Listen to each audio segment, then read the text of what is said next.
नमस्कार दोस्तों, मैं रवीश कुमार और आज की खबर आपको रोक लेगी, क्योंकि जब बाबरी मस्जिद जैसा शब्द देश की हवा में तैरता है तो सिर्फ दीवारें नहीं हिलती, पूरी राजनीति कांपने लगती है।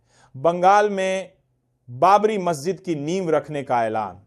हाँ, वही बाबरी मस्जिद जिसकी तारीखें भी इस देश की धड़कनें रोक देती हैं, और तारीख रखी गई है 6 दिसंबर। अब बताइए, यह खबर है या एक सोचा समझा माहौल? लेकिन वीडियो शुरू करने से पहले आप यह जरूर बताएं आप भारत के किस राज्य से वीडियो देख रहे हैं। लेकिन उससे पहले वीडियो को लाइक और चैनल को सब्सक्राइब जरूर कर दें। आपका यह सपोर्ट हमारे लिए बहुत महत्वपूर्ण है। पश्चिम बंगाल की मुर्शिदाबाद जिले के बेलडांगा इलाके में तृणमूल कांग्रेस टीएमसी के विधायक हुमायूं कबीर ने ऐलान किया है कि 6 दिसंबर को बाबरी मस्जिद का नींव पत्थर रखा जाएगा। यह तारीख इसलिए खास है क्योंकि 6 दिसंबर वह दिन है जब 1992 में अयोध्या की बाबरी मस्जिद को गिरा दिया गया था। कबीर का कहना है कि 3 साल के अंदर मस्जिद बनकर तैयार हो जाएगी, और वो सिर्फ एक धार्मिक संस्था नहीं बना रहे। उनका कहना है कि यह उनके लिए समाज की भावना का सम्मान करने जैसा है। यह घोषणा होते ही राजनीतिक जंग छिड़ गई है। बीजेपी ने इस कदम की तीखी आलोचना की है। उनका कहना है कि यह धर्म राजनीति का हिस्सा है और चुनाव के लिए समुदाय को बांटने की रणनीति है। बीजेपी प्रवक्ता गौरव भाटिया ने कहा है, क्रिमिनल पॉलिटिक्स है, क्योंकि देश एक तरफ राम मंदिर की बड़ी खुशी में है और दूसरी तरफ बंगाल में बाबरी मस्जिद की घोषणा हो रही है। बिहिप वाजपेयी ने भी इस पर हमला किया है। उनका तर्क है कि बाबर के नाम पर मस्जिद बनाना स्वीकार्य नहीं है। वे इसे भारत विरोधी साजिश मानते हैं। केशव प्रसाद मौर्य उत्तर प्रदेश उप मुख्यमंत्री ने चेतावनी दी है कि एक इंट भी नहीं रखी जाएगी और कहा है कि तृणमूल कांग्रेस को जनता उखाड़ फेंकेगी। साथ ही साधुओं और धार्मिक नेताओं ने भी इस मुद्दे को नजरअंदाज नहीं किया। कुछ संतों ने कबीर पर बवाल किया और उन्होंने इनाम की भी बात की है। हुमायूं कबीर ने यह कहा है कि उनकी नई बाबरी मस्जिद राज्य की मुस्लिम आबादी की महसूस की गई अस्मिता का प्रतीक होगी। उनका तर्क है, जहां जरूरत है मस्जिद बननी चाहिए। उन्होंने दान की भी बात किया है। उन्होंने कहा कि वे खुद करोड़ों रुपए इस मस्जिद के निर्माण के लिए देंगे। कबीर यह भी कह चुके हैं कि यह निर्माण एक सम्मान और पहचान का प्रदर्शन होगा, न कि सिर्फ चुनावी पॉलिटिक्स।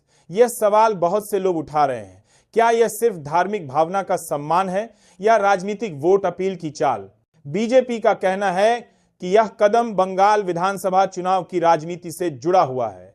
कई हिंदू संगठनों का आरोप है कि यह धर्म ध्रुवीकरण है, एक तरह का डर दिखाकर वोट जुटाने की चाल। एक और तर्क है कि यह मस्जिद सिर्फ प्रतीकात्मक हो सकती है, यानी पूरी मस्जिद का बनना या न बनने पर एक बड़ा सवाल ही रहेगा। कबीर ने कहा है कि पूरा निर्माण 3 साल में होगा, लेकिन जमीन, निर्माण प्राधिकरण, वित्तीय संसाधन, इन सभी में बहुत बड़ी चुनौतियां हैं। साथ ही कुछ धार्मिक और सामाजिक विश्लेषक इसे एक संकेत भी मान रहे हैं कि बंगाल में धार्मिक पहचान की राजनीति अब नया रूप ले रही है। यह मस्जिद मुद्दा धार्मिक सह अस्तित्व की भावना को हिला सकता है जब ऐसी संवेदनशील बातें जुड़ी हों। मस्जिद, मंदिर, इतिहास तो सिर्फ राजनीति नहीं बल्कि मानसिक एहसासों की लड़ाई होती है। अगर यह मस्जिद बनती है तो कुछ लोगों के लिए यह उम्मीद होगी, लेकिन कुछ के लिए यह चिंता का विषय भी। यह भ्रम हो सकता है कि राजनीति में धर्म बस एक हथियार है और यह भावना किसी भी दिशा में भारी असर डाल सकती है। दूसरी ओर धार्मिक नेताओं की चेतावनियां, करों इनाम की घोषणाएं यह संकेत देती हैं कि विरोध सिर्फ राजनीतिक नहीं, गहरे भावनात्मक स्तर पर भी है। विश्लेषकों का कहना है कि बंगाल सरकार और टीएमसी को यह देखना चाहिए कि यह कदम सांप्रदायिक विभाजन को जन्म न दे, खासकर अगले चुनावों के मद्देनजर। यह मसला सिर्फ मस्जिद की नींव रखने का मसला नहीं है, यह पहचान, धर्म, राजनीति और वोट बैंक का संगम है। हुमायूं कबीर का यह कदम बहुत चालाकी से समयबद्ध लगता है। 6 दिसंबर की तारीख, चुनावी साल और धार्मिक प्रतीक सभी मिलकर एक बड़ा राजनीतिक संदेश देते हैं।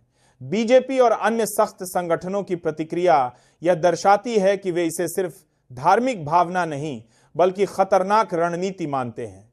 अगर यह मस्जिद बनती है और वह घोषणा के मुताबिक पूरी होती है तो यह बंगाल में एक नए राजनीतिक धार्मिक युग की शुरुआत भी हो सकती है और साथ ही सामाजिक ताने बाने में दरारें भी गहरी हो सकती हैं।